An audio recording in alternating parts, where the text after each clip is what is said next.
அவருக்கு 2 பிள்ளை, 2 பிள்ளைக்கு கல்யாணம் ஆகிடுத்து, சந்ததிக்கு இல்லை. உபன்யாசம் முடிஞ்ச உடனே என்னை பார்த்தா, வெளியில் வந்த உடனே அந்த ஹால்லேருந்து வெளியில் வந்த உடனே எங்கள் ஆத்து குழந்தைகளுக்கு வம்சமிருதியார என்ன பண்ணணும்னு கேட்டால், என்னவோ தோணித்து.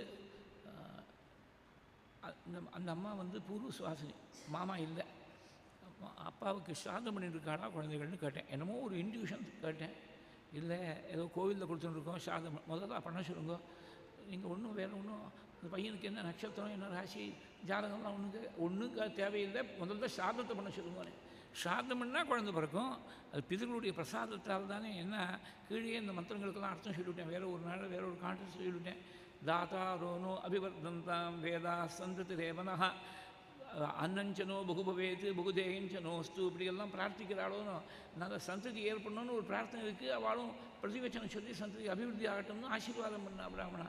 இந்த பிதர்களுடைய பிரசாதத்தால் தான் சந்ததி ஏற்படணும், குலம் நல்லா செழிப்பாக இருக்கணும்.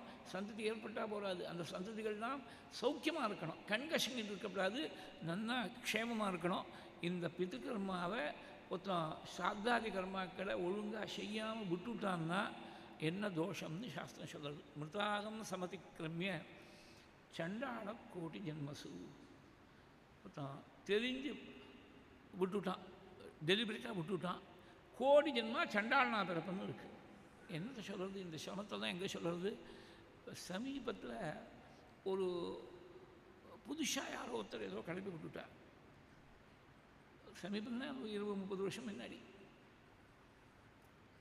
நம்ம அதுக்கு ரெகுலராக வரக்கூடிய ஒரு சாஸ்திரிகள் சாமவேதி அவர் வந்தார். அன்றைக்கி நான் பண்ணுற ஸ்ராத்தம்.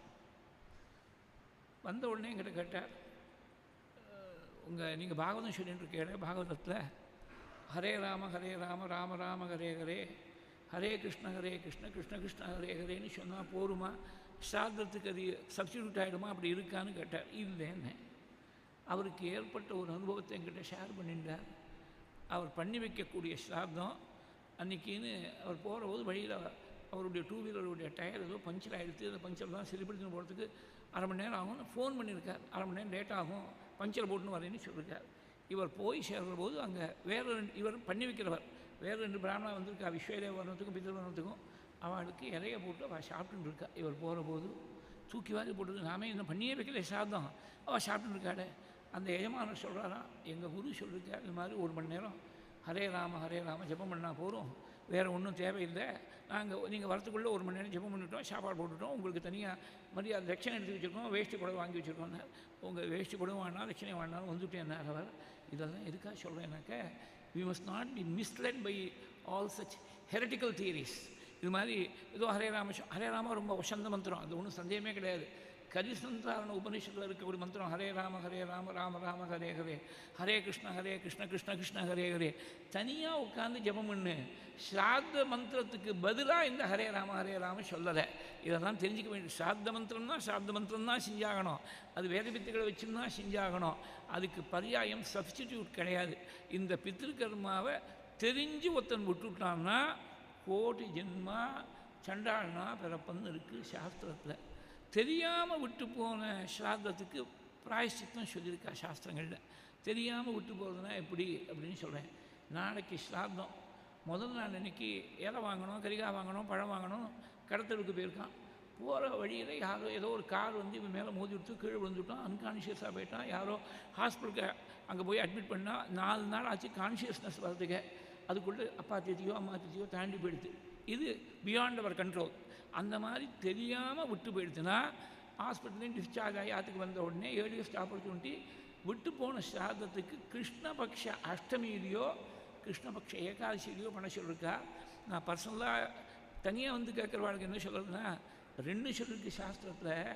விட்டு போன ஸ்ராத்தம் தான் பண்ணுற, அது கிருஷ்ணபக்ஷ அஷ்டமியிலேயே பண்ணுறது. ஏகாதசிக்கு போட்டு பிராமணாவை கூப்பிட்டு சாப்பாடு போடக்கூடிய ஒரு நிர்பந்தம் வர வேண்டாமே. கிருஷ்ணபக்ஷ அஷ்டமியில் விட்டு போன ஸ்ராத்தம், தெரியாமல் விட்டு போன ஸ்ராத்தத்துக்காக. தெரிஞ்சு விட்டால் கோடி ஜென்மா சண்டாளன்னு சொல்லிருக்கு. அதனால் பிதுகர்மா ரொம்ப ஸ்ரத்தையோடு செய்கிறதுனால்தான் ஸ்ராத்தம்னு பேர்.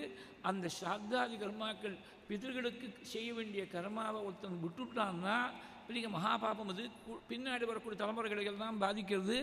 அந்த பாபம் என் ராமன் காட்டுக்கு போகணும்னு யார் அனுமதி கொடுத்தாலும் அவனுக்கு வந்து சேரட்டும். தேவதானாம் பித்ருணாம் ச माता पित्रोस्तथैव च मास्मकर्षीत् स शुश्रूष